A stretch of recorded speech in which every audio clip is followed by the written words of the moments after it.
Bismillahirrahmanirrahim. Assalamu alaikum. Hope all of you are fine. We are going to start our sixth lecture for the month of November of class 9th subject General Math. Sixth chapter is about exponent and logarithm.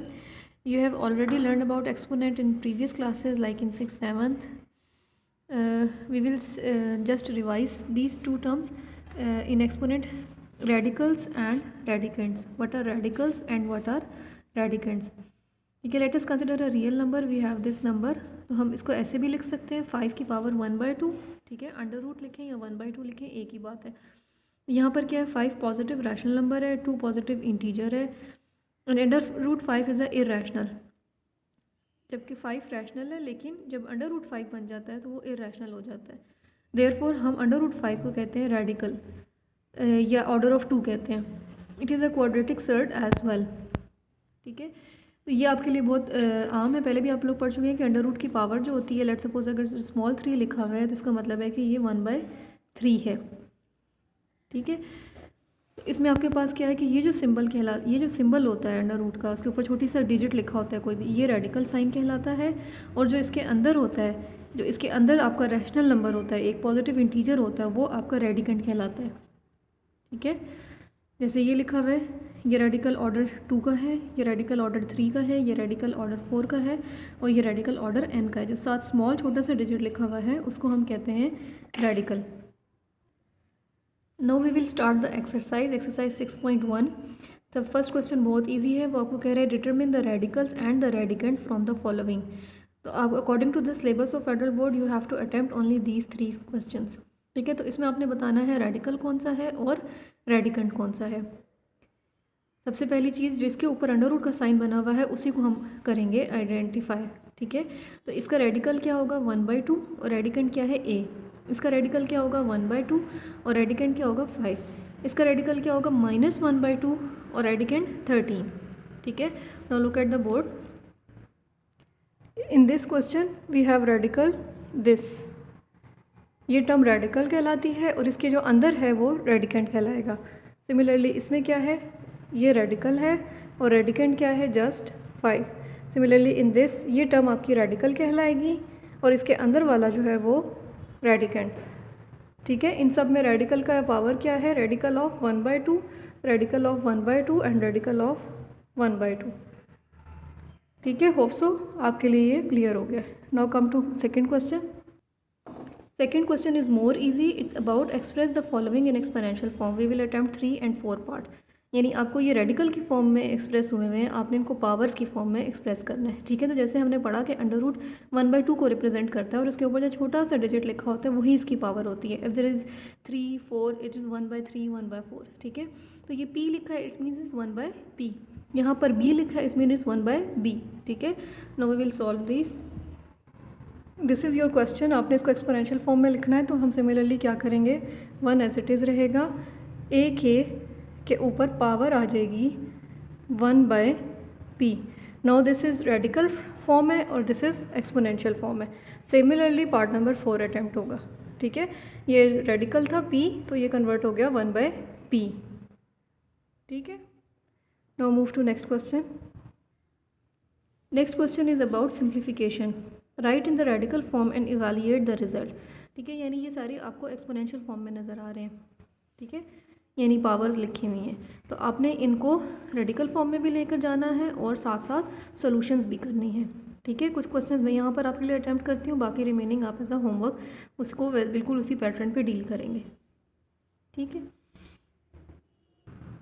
This is your question 64 की power 1/3. पहले हमने इसको radical form में लिखा, radical form में ये ऐसे लिखा जाएगा. ठीक है, 1/3 पावर है तो ऊपर स्क्वायर रूट आ जाएगा और स्मॉल सा 3 लिखेंगे आप. ठीक है, as we did in the previous question. अब इसको सॉल्व करना है, तो सॉल्व करने के लिए क्या है, 64 के आप फैक्टराइजेशन करेंगे जैसे आप ये पहले क्लासेस में कर चुके हैं. लेकिन आपने क्या करना है, 3 है तो कोशिश करना है कि 3 वाला ही पावर बन सके. तो अगर हम 4 से करेंगे, 4 1 और 4 6 4 4 4 1 वी गेट 3 4. ठीक है, 4 multiply by 4 multiply by 4 means 4 की पावर 3. तो 4 की पावर 3 मल्टीप्लाई बाय 1/3 आपस में कट डाउन हो जाएंगे, वी आर लेफ्ट विद 4. तो ये इसकी सिंप्लीफिकेशन है और ये इसकी रेडिकल फॉर्म थी. इसमें आपने लिखना है और सोल्यूशन आपने इसी की मदद से करनी है सारी. ठीक है, एक्सपोनेंशियल फॉर्म की मदद से ही सोल्यूशंस आपने करनी है. ठीक है, hope so you will get the solution.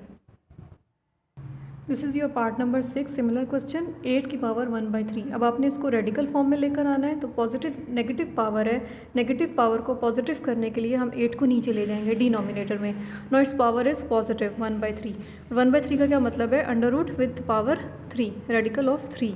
ठीक है, अब इसको फर्दर सॉल्व उसी तरह करेंगे जैसे हमने 64 को किया। 8 क्या होता है? 2 मल्टीप्लाई बाय 2 मल्टीप्लाई बाय 2 मतलब 2 3 टाइम्स 2 की power 3। There is already 1/3, 1/3 cancel out हो जाएगा। We are left with 1/2। तो ये इसकी सोल्यूशन हो जाएगी और ये इसकी रेडिकल फॉर्म है। ठीक है, ऑल अदर क्वेश्चंस आर बिल्कुल इसी तरह सिमिलर हैं। You have to attempt the remaining parts. Okay, if find any difficulty come and discuss in the online classes.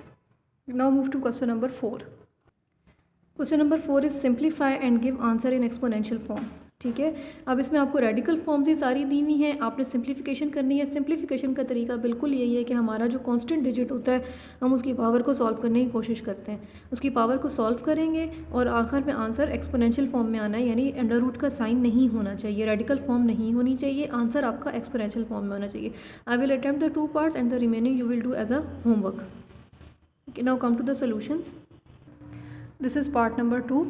सबसे पहले हम स्टार्ट में ही इस रेडिकल फॉर्म को एक्सपोनेंशियल फॉर्म में कन्वर्ट कर देंगे।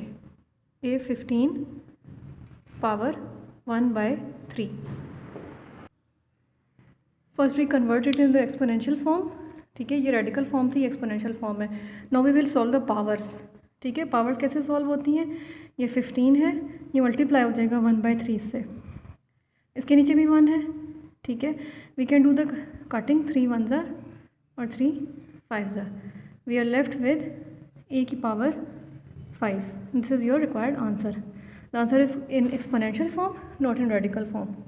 ठीक है, तो आपने क्या करना है? सबसे पहले अपने क्वेश्चन को एक्सपोनेंशियल फॉर्म में करना है एंड देन पावर्स को सॉल्व करना है। There is just a 1 variable, but बाकी क्वेश्चंस में एक से ज़्यादा वेरिएबल भी हो सकते हैं, कोफिशिएंट्स भी होंगे, उनको हम अभी फर्दर देखते हैं तो आपको ईजी हो जाएगा। ठीक है, मतलब अपने एक्सपोनेंट्स को कैसे सॉल्व करना है ये आप लोगों को पता होना चाहिए, या प्रीवियस क्लासेस में पढ़ भी चुके हैं। Now we will move to next solution. There is part number 7। ये आपका रेडिकल है 3 पावर का। ठीक है, इसको पहले हम एक्सपोनेंशियल फॉर्म में करेंगे। कैसे? यही आपका सारा अंदर टर्म आ जाएगी और ऊपर आ जाएगी पावर 1/3। आपकी टर्म क्या है? 125 x की पावर 9 एंड y की power 15।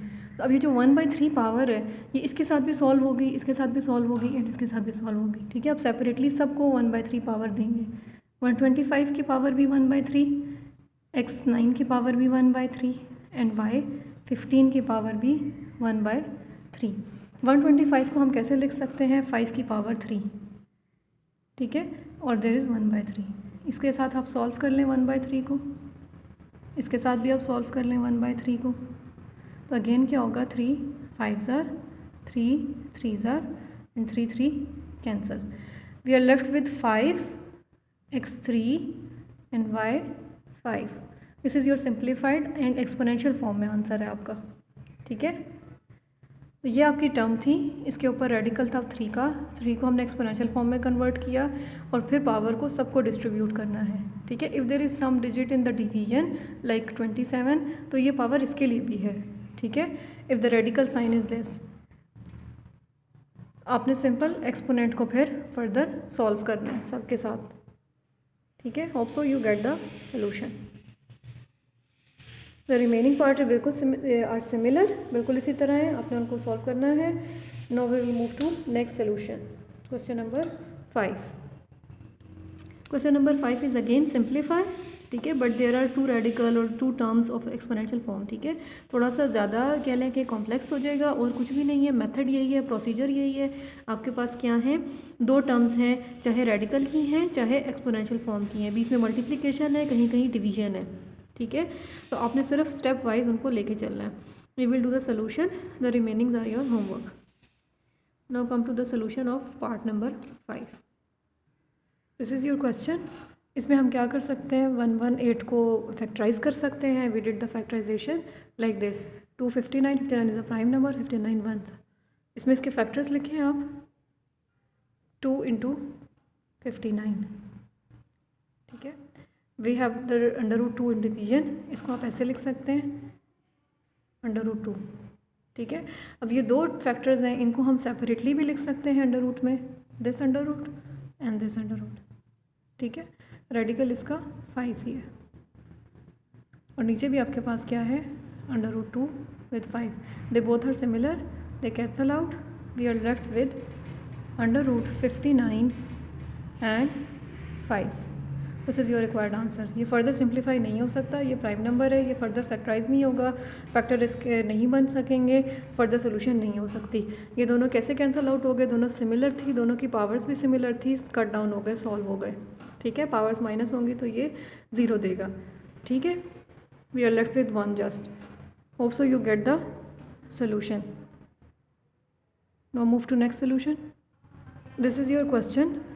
Now we will solve the exponent. ठीक है, फर्स्ट पहले इस टर्म के एक्सपोनेंट सॉल्व करते हैं। 3 × 1/4 y 2 × 1/4। साथ ही पैरेलल इसके करेंगे, x 1/3 × 3/4 एंड y 1 × 3/4। ठीक है, there is a power 1 on y। अब ये क्या बन जाएगा, x 3/4, ये क्या बन जाएगा 2/4 यानी 1/2।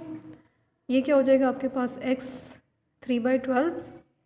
ठीक है, 3 1s are 3, 3 4s are 12 और ये क्या बन जाएगा y 3/4। ठीक है, इसके नीचे 1 है, 3 1s are 3, 4 1s are 4। ठीक है, पहले हमने इनकी पावर सॉल्व कर ली। अब हम क्या देख रहे हैं कि यहाँ पर भी वी हैव x, या इधर भी वी हैव x। ठीक है, तो सिमिलर वेरिएबल्स की पावर्स आपस में सॉल्व हो जाती हैं। x 3/4 and x 3/12, y 1/2 and y 3/4। ये आपस में सॉल्व करेंगे पावर्स और ये आपस में सॉल्व करेंगे। कैसे सॉल्व होती हैं पावर्स, ऐड हो जाती हैं। 3/4 प्लस 3/12 देयर 1/2 प्लस 3/4।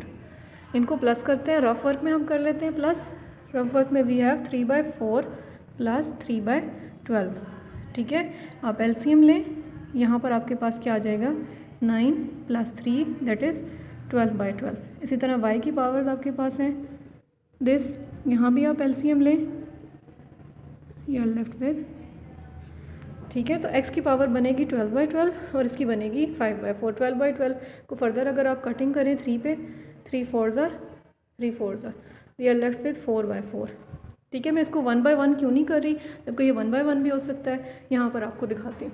इधर हम x की पावर लेते हैं 4/4 और इधर आ जाएगी 5/4। इसकी पावर में 1/1 इसलिए नहीं कर रही ताकि इसको एक रेडिकल में लिख सकूँ। ऑल्दो अगर आप इसको 1 भी कर देंगे तब भी सोल्यूशन ठीक है, अगर आप इस तरह भी लिखते हैं तब भी ठीक है। अब इसकी वजह से क्या होगा कि दोनों एक रेडिकल शेयर कर सकते हैं, x की पावर 4 y की पावर 5। दिस रिप्रेजेंट, इसको हम ऐसे लिख सकते हैं ना, x की पावर 1, x की पावर 4 1/4, y की पावर 5 × 1/4। इसको ऐसे लिखा जा सकता है, this comes to this again. ठीक है, तो ये 1/4 जो है ये इनके ऊपर एक रेडिकल दे देगा। इसकी वजह से अगर आप यहाँ पर इसको कैंसिल आउट भी कर देते हैं और आप ऐसे भी रहने देते हैं अपना आंसर x y 5/4, तब भी आंसर ठीक है। ठीक है, मतलब एक शक्ल है ना, ये एक्सपोनेंशियल फॉर्म है और ये रेडिकल फॉर्म है। अगर आंसर रेडिकल फॉर्म में लिखेंगे तब भी ठीक है, अगर एक्सपोनेंशियल फॉर्म में आंसर देंगे तब भी ठीक है। ठीक है, थोड़ा सा आपको रिवाइज करा दूँ पावर्स के रूल कि अगर आपका वेरिएबल सेम होता है, अगर आपका वेरिएबल सेम है और वो मल्टीप्लाई हो रहा है तो उसकी पावर्स ऐड होती हैं। ठीक है, 1 + 1 x²। अगर आपका वेरिएबल सेम है और वो डिवाइड हो रहा है तो उसकी पावर्स माइनस होती हैं। ठीक है, अगर आपका वेरिएबल 2 पावर्स शेयर कर रहा है, एक ये और एक अनदर, तो वो दोनों पावर्स आपस में मल्टीप्लाई होती हैं। ठीक है, तो आपको ये पावर के रूल आप लोग पहले पढ़ चुके हैं, but just for the revision, if the variable is same तो उनकी पावर्स ऐड होती हैं, if the variable is same and dividing तो पावर माइनस होती हैं, इफ़ देयर आर 2 पावर्स तो आपस में मल्टीप्लाई होती हैं। ठीक है, यही सारे एक्सपोनेंट के रूल्स हम यहाँ पर अप्लाई कर रहे हैं। यहाँ पर आपके जो रिमेनिंग क्वेश्चन है वो आपके होमवर्क हैं, होप्स हो कि आप लोग कर लेंगे। जिन क्वेश्चन में भी आपको इशू आए एक्सरसाइज 6.1 के, वो हम ऑनलाइन क्लासेस में फर्दर डिस्कस कर सकते हैं। Hope so you get the exercise. Now we will meet in the next lecture. तब तक के लिए अल्लाह हाफिज़।